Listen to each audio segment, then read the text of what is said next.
নমস্কার, জ্যোতির্ময়ী দেবশ্রী। গ্রহ নিয়ে তো আলোচনা সবসময় করি। আজকে একটু আলোচনা করব হাত নিয়ে, হাতের রেখা নিয়ে।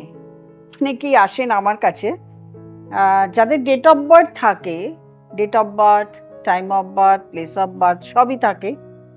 তাদেরটা তো ছক বিচার করে তাদেরকে বলে দিতে পারি। তারাও আবার কিন্তু হাত দেখান, কিন্তু হাতের থেকে অ্যাকুরেসি বেশি ডেট অফ বার্থে আসে যদি তাদের ডেট অফ বার্থ থাকে। আর যাদের ডেট অফ বার্থ থাকেই না তাদের তো হাত দেখাটা মাস্ট, মানে হাত দেখে তাদেরকে বলে দিতে হবে তাদের কি প্রবলেম আছে বা কি ভালো আছে কি খারাপ আছে। আজকে বলবো শনি পর্বত বা শনি রেখা নিয়ে। শনি রেখাকে অনেকেই ভাগ্যরেখা বলেন, কিন্তু ভাগ্যরেখা থাকলে কি তার ভাগ্য আসে? তা কিন্তু নয়।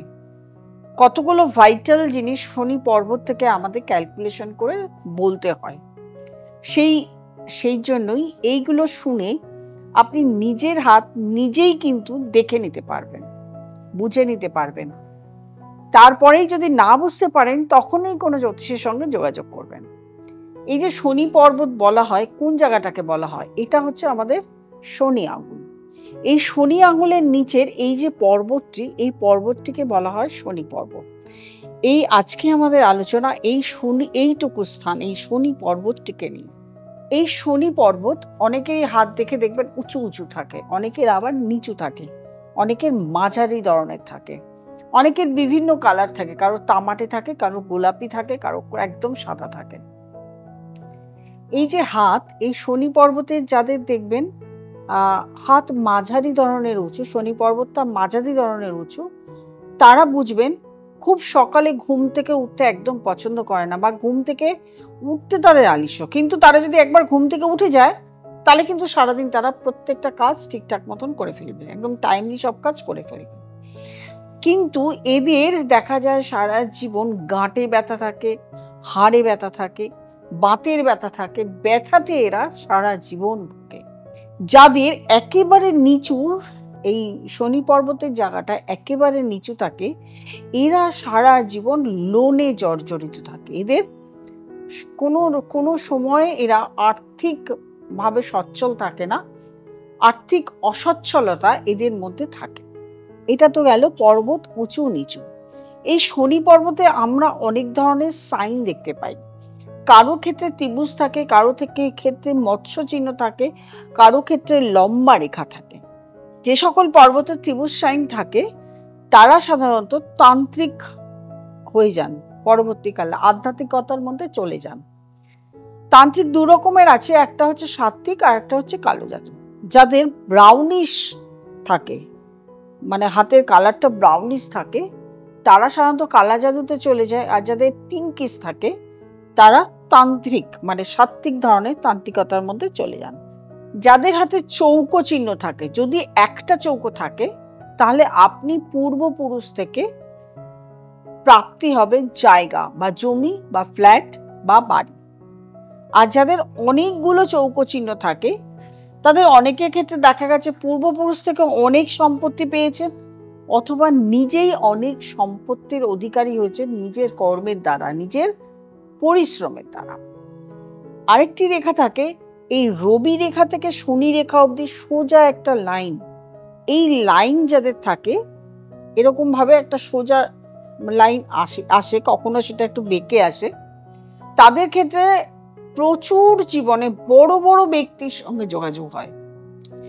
আপনি কিছু করুন আর না করুন, আপনি কোনো কর্মের সঙ্গে যুক্ত হন না হন, আপনি কোনো প্রফেশনে থাকুন না থাকুন, আপনার জীবনে প্রচুর বড় বড় ব্যক্তির সঙ্গে যোগাযোগ হবে, যারা আপনাকে কাজে সাহায্য করবে, কিন্তু আপনি সেটা সহজে কাজে লাগাতে পারবেন না।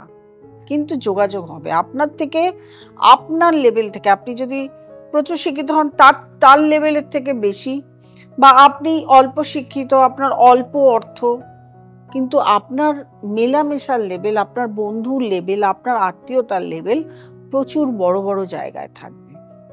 অনেকের ক্ষেত্রে দেখা গেছে যে মৎস্য চিহ্ন বৃহস্পতির জায়গা, মানে এইখানে নেই, নিচে নেই, যেটা মৎস্য চিহ্ন আগে যে বললাম এইখানে থাকবে। মৎস্য চিহ্ন অনেকের শনির জায়গায় থাকে, আবার অনেকে শনির জায়গায় না গিয়ে মৎস্য চিহ্নটা হয়ে যায় বৃহস্পতির জায়গায়। শনির জায়গায় যাদের মৎস্য চিহ্ন থাকে তারা এরাও কিন্তু আধ্যাত্মিকতার দিকে চলে যায়, অনেক সময় তান্ত্রিক হয় বা নিজেকে ধ্যান, মেডিটেশন এই সমস্ত জায়গায় যুক্ত করে ফেলেন। আর যাদের মৎস্য চিহ্ন বৃহস্পতির দিকে চলে গেছে অথচ মৎস্য সাইন হয়ে গেছে, তারা তো মানে আধ্যাত্মিকতার সঙ্গে যুক্ত হন, মেডিটেশনের সঙ্গে যুক্ত হন, কিন্তু এরা অনেকটা উঁচু জায়গায় পৌঁছে যান, এদের জায়গার লেভেলটা অনেকটা উঁচু হয়, এরা গুরু হয়ে যান।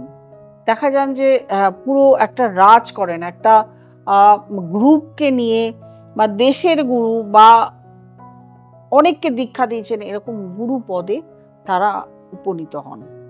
মোট কথা হলো শনি রেখা ভাগ্য রেখা, এটা আমরা জানি, কিন্তু শুধু যে শনির উপরে এই শনি রেখা থাকলে আপনার এটা ডিপেন্ড করবে এটা কিন্তু না, এটা নিজের হাত দেখে এটা নিজে শিখবেন, আপনি ওইটুকুই আছে। ছোটবেলা থেকে কিন্তু আপনার এগুলো হয় না। আরও আরেকটা রেখা আছে, সেটা হচ্ছে আপনার এইখানে শনি এবং রবি রেখার মধ্যে এরকম ছোট ছোট ছোট ছোট দাগ এরকম দেখতে পাবেন, এইরকম এটা রেখা থাকে একটা, অনেকের ক্ষেত্রে থাকে। তারা ছোটবেলা খুব কষ্ট করে, কিন্তু বৃদ্ধ বয়সে গিয়ে তাদের প্রচুর অর্থের সম্পত্তি হয়। কোথার থেকে হয় জানে না, তাদের পরিশ্রমের থেকে হলো, বা প্রাপ্তি হলো, বা তারা ব্যবসায় হঠাৎ করে সমৃদ্ধি ভোগ করলো, কিন্তু বয়সকালে তারা বসে খায়, তাদের রোজগার করতে হয় না। বয়সকালে তারা বসে খাওয়ার মতন তাদের এত মানে অর্থ থাকে, তারা বয়সকালে বসে খেতে পারে। তবে যাই হোক, শনি দেবতা তিনি হলেন কর্মের দেবতা। কর্মফল যদি আপনি ভালো করেন, কর্ম যদি আপনার ভালো থাকে, জীবনে যদি আপনার পরিশ্রম থাকে, তাহলে কিন্তু আপনি উন্নতির চরম শিখরে পৌঁছতে পারেন। তবে আপনার অবশ্যই নেটাল চার্ট অর্থাৎ বার্থ চার্ট, তার সঙ্গে ট্রানজিট, এগুলো প্রয়োজন আছে। যাদের আছে তাদের খুব ভালো হাতও দেখা যায়, নেটাল চার্টও দেখা যায়, গ্রহও ভালো থাকা যায়। শনি রেখা তুলনায় রবি রেখাও যদি কারোর খুব ভালো থাকে, তাহলে কিন্তু সে আরো বেশি উন্নতি করতে পারে। সেটা পরবর্তী আলোচনাতে আসবে। আজকে শনি রেখা নিয়েই বলবো, এরপরও আরো অনেক রেখা নিয়ে আস্তে আস্তে বলতে থাকবো। এই মাউন্টগুলো নিয়ে ভাবছি আস্তে আস্তে বলতে থাকবো। আজকে শনি রেখা নিয়ে আপনাদের সামনে এলাম। এরপরে অন্য কোনো এপিসোডে অন্য কোনো মাউন্ট নিয়ে, রেখা নিয়ে আপনাদের সামনে আসবো, যেটা এতদিন আমি চেষ্টা করি প্রত্যেকটা এপিসোডে আলাদা আলাদা আলোচনা করার। আজ অবধি এমন কোনো আলোচনা নেই যে আমি একই আলোচনা সেকেন্ডবার করেছি, দ্বিতীয়বার করিনি। আমি নিত্য নতুন করতে থাকি, এত করি, মানে এত চেষ্টা করি আপনাদের জন্য এটা তৈরি করার, যাতে আমি আপনাদের উপকারে আসতে পারি। যারা দেখাতে চাইছেন তারা অবশ্যই নিচে স্ক্রলে যে নাম্বারটি রয়েছে সেই নাম্বারটিতে ফোন করবেন, বুকিং করবেন, চেম্বারে চলে আসবেন। আর যারা অনলাইন করতে চাইছেন অনলাইন কনসালটেশন করবেন। যারা নতুন প্রোগ্রাম দেখছেন তারা অবশ্যই সাবস্ক্রাইব করবেন, লাইক করবেন, কমেন্ট করবেন, শেয়ার করবেন, নোটিফিকেশন অল বেলটি প্রেস করতে ভুলবেন না। প্রত্যেকে ভালো থাকবেন, আনন্দ থাকবেন। নমস্কার।